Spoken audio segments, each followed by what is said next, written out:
안녕하세요. 모두가 사는 교회 올리브교회 박종범 목사입니다. 오늘도 하나님의 은혜와 평강이 우리 주 예수 그리스도 안에서 저와 우리 모두에게 넘쳐나기를 주의 이름으로 축복합니다. 오늘은 사사기 2장 11절에서 23절 말씀에 근거해서 멸망의 사이클에서 벗어나라 라는 제목으로 하나님 말씀을 전하도록 하겠습니다. 오늘 본문 말씀은 이스라엘 백성들이 실패와 멸망의 사이클을 반복하는 내용입니다. 하나님을 떠나서 다른 신을 섬겼더니 하나님께서 징계를 내리시고 그래서 괴로움이 찾아왔습니다. 그리고 그들이 회개하고 부르짖자 하나님께서 사사를 통해서 그들을 구원하시는 이야기입니다.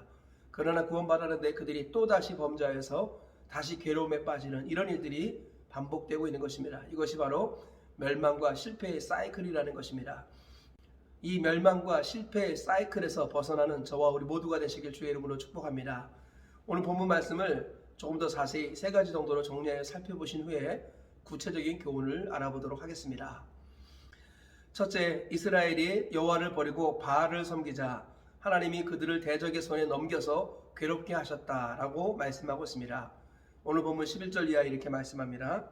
이스라엘 자손이 여호와의 목전에 악을 행하여 바알들을 섬기며 애굽 땅에서 그들을 인도하여 내신 그들의 조상들의 하나님 여호와를 버리고 다른 신들 곧 그들의 주위에 있는 백성의 신들을 따라 그들에게 절하여 여호와를 진노하시게 하였으되 14절 여호와께서 이스라엘에게 진노하사 노력하는 자의 손에 넘겨주사 그들이 노력을 당하게 하시며 또 주위에 있는 모든 대적의 손에 팔아 넘기심에 그들이 다시는 대적을 당하지 못하였으며 그들이 어디로 가든지 여호와의 손이 그들에게 재앙을 내리시니 곧 여호와께서 말씀하신 것과 같고 여호와께서 그들에게 맹세하신 것과 같아서 그들의 괴로움이 심하였더라.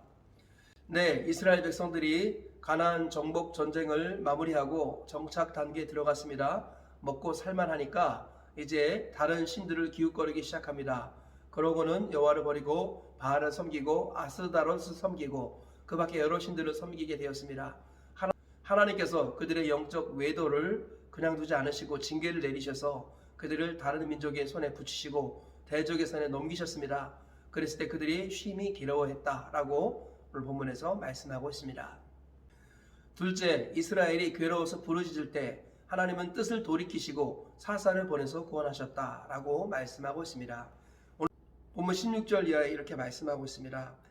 여호와께서 사사들을 세우사 노략자의 손에서 그들을 구원하게 하셨으나 그들이 사사들에게도 순종하지 아니하고 오히려 다른 신들을 따라 음행하며 그들에게 절하고 여호와의 명령을 순종하던 그들의 조상들이 행하던 길에서 속히 치우쳐 떠나서 그와 같이 행하지 아니하였더라. 여호와께서 그들을 위하여 사사들을 세우실 때에는 그 사사와 함께 하셨고 그 사사가 사는 날 동안에는 여호와께서 그들을 대적의 손에서 구원하셨으니 이는 그들이 대적에게 압박과 괴롭게 함을 받아 슬피 부르짖음으로 여호와께서 뜻을 돌이키셨음이거늘. 네, 이스라엘 백성들이 여호와를 버리고 다른 신들을 섬기자 하나님께서 그들을 대적의 손에 붙이셨습니다. 그러자 괴로움이 찾아왔죠. 그래서 그들이 다시 이 괴로움과 징계 속에서 하나님께 부르짖어 기도합니다. 그러면 하나님은 또 그것을 참지 못하시고 불쌍히 여기셔서 뜻을 돌이키시고 그들을 구원해 주시는데 사사들을 통해서 그들을 구원해 주셨습니다. 그래서 사사기라고 책 제목이 붙었죠. 셋째로, 사사들이 죽고 나면 이스라엘 백성들이 다시 하나님을 떠나 범죄하자 하나님께서 그들 곁에 가나안 민족들을 남겨두시고 시험하셨다라고 말씀하고 있습니다. 19절 이하에 이렇게 말씀하고 있습니다. 그 사자가 죽은 후에는 그들이 돌이켜 그들의 조상들보다 더욱 타락하여 다른 신들을 따라 섬기며 그들에게 절하고 그들의 행위와 패역한 길을 그치지 아니하였으므로 여호와께서 이스라엘에게 진노하여 이르시되 이 백성이 내가 그들의 조상들에게 명령한 언약을 어기고 나의 목소리를 순종하지 아니하였은즉 나도 여호수아가 죽을 때에 남겨둔 이방 민족들을 다시는 그들 앞에서 하나도 쫓아내지 아니하리니 이는 이스라엘이 그들의 조상들이 지키던 것 같이 나 여호와의 도를 지켜 행하나 아니하나 그들을 시험하려 함이라 하시니라. 네, 이스라엘 백성들이 괴로움 중에 부르짖을 때 하나님은 뜻을 돌이키시고 사사들을 보내서 구원해 주셨습니다. 그런데 사사들이 죽고 나니까 또 하나님을 떠나게 되었습니다. 그래서 하나님께서는 이 일이 반복되니까 이제 이스라엘 백성들 곁에 이방 민족들을 쫓아보내지 않고 항상 두겠다. 그래서 그들을 통해서 내가 너희를 시험하겠다라고 말씀하시고 계십니다. 이 말씀에 근거해서 얻을 수 있는 교훈들을 살펴보도록 하겠습니다. 첫째, 징계와 고난은 하나님이 성도를 보호하시는 방편이다 라는 것입니다. 오늘 본문에서 이스라엘 백성들은 하나님을 떠나고 다른 신들을 섬깁니다. 그래서 하나님께서 그들을 징계하시고 그들에게 고난을 주십니다. 이스라엘 백성들을 이방인의 손에 넘겨주고 그들로 하여금 괴로움을 당하게 하십니다. 하나님을 떠나고 다른 신을 섬기니까 하나님께서 징계와 고난을 내리셨다라는 것입니다. 우리는 여기서 잊지 말아야 할 것이 있습니다. 징계와 고난은 심판과 멸망이 아닙니다. 징계와 고난은 심판과 멸망이 있기 전에 하나님께서 자기 백성을 보호하시는 수단과 방편인 것입니다. 하나님은 자기 백성이 하나님을 떠나거나 범죄하였을 때 징계와 고난을 통해서 자기 백성을 보호하십니다. 그래서 징계가 찾아오고 고난이 찾아왔을 때 하나님께서는 돌이켜 회개하게 하시는 것입니다. 징계와 고난을 통해서 하나님 앞에 부르짖으면 하나님이 그들을 건지시고 구원해 주신다라는 것이죠. 징계와 고난은 재앙이 아니라 성도를 보호하기 위한 하나님의 방편이라는 것을 우리가 항상 잊지 말아야겠습니다. 우리 삶의 자리에도 징계처럼 보이는 고난이 있을 때가 있습니다. 그러므로 징계와 고난이 찾아왔을 때 하나님이 나를 보호하시려는 방편이다라고 여기시고 하나님 앞에 믿음으로 회개하시기를 축복합니다. 일단 생각나는 모든 죄를 회개하고 돌이키시기를 축복합니다. 그리고 알고도 지은 죄뿐만 아니라 모르고도 지은 죄까지 회개하고 용서를 구하는 하나님의 사람이 되어야 할 줄 믿습니다. 하나님께서는 징계와 고난을 통해서 우리를 회개로 이끌고 우리가 죄가 끊어지게 하시는 하나님이십니다. 육체를 따라 살아가는 것이 지나간 대로 족하게 하시고 이제 남은 삶을 그리스도를 위해서 하나님 나라를 위해서 살게 하시려고 하나님께서는 징계와 고난을 주시는 것입니다. 징계와 고난은 성도를 보호하기 위한 하나님의 방편이라는 것을 기억하시며 징계와 고난이 찾아왔을 때 믿음으로 회개하고 다시금 하나님 앞에서 자신의 삶을 정비하셔서 하나님께로 더 가까이 가시고 더 바르게 세워지시는 저와 우리 모두가 되시길 주의 이름으로 축복합니다.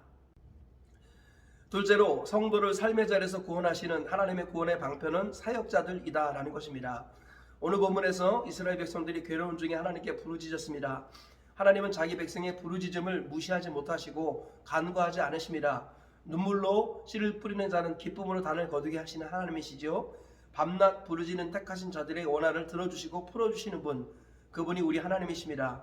하나님께서는 비록 이스라엘 백성들이 범죄하였을지라도 그들이 회개하며 하나님 앞에 부르짖어 기도할 때 들으시고 응답하십니다. 그리고 그들을 삶의 자리에서 구원해 주십니다.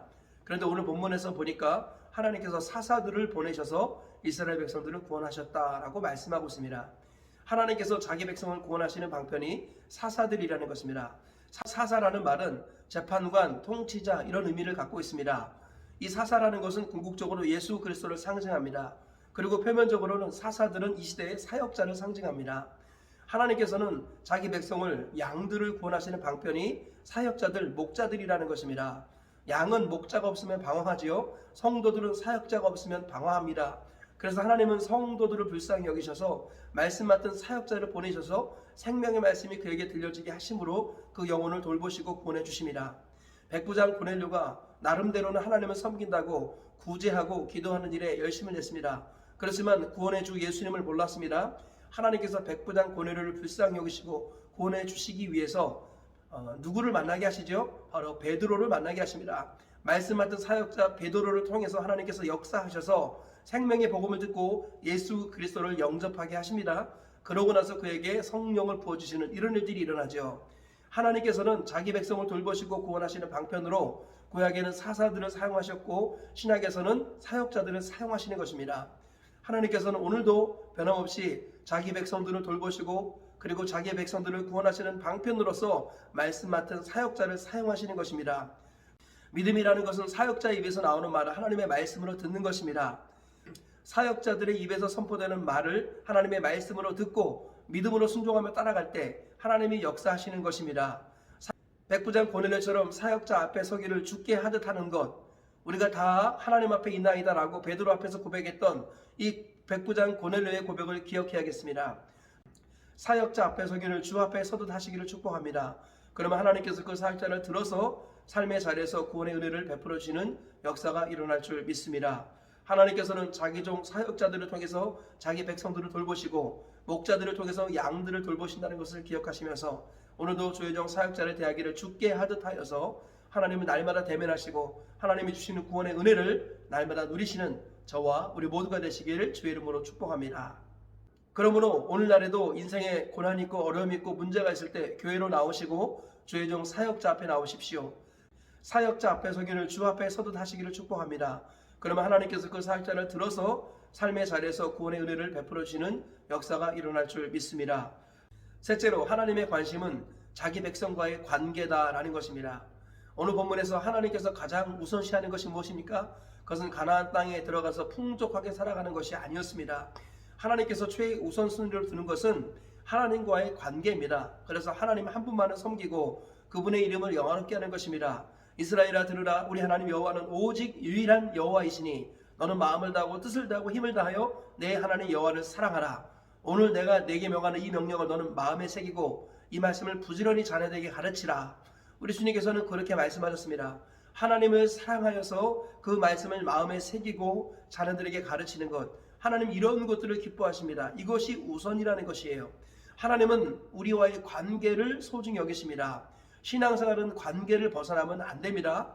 그래서 구약에서는 아버지와 아들의 관계로 또는 주인과 종의 관계로 말씀하시기도 하고 또는 남편과 아내의 관계로 신랑과 신부의 관계로 말씀하고 있습니다.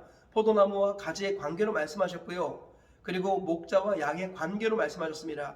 신앙생활은 관계를 벗어날 때 사변신학에 빠지고 형이상학적 신학에 빠지고 책상신앙에 빠지고 맙니다. 안방에 앉아서 신앙생활하는 사람이 되는 것입니다.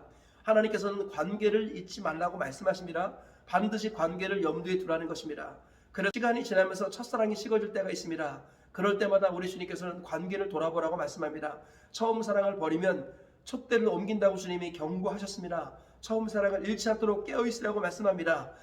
하나님과의 관계를 가꾸어 나가야 한다는 것입니다. 부부 관계가 가꾸어야만 하듯이 하나님과의 관계도 가꾸어야만 한다는 것이죠. 하나님의 관심은 관계입니다. 우리와의 사랑의 관계라는 것입니다.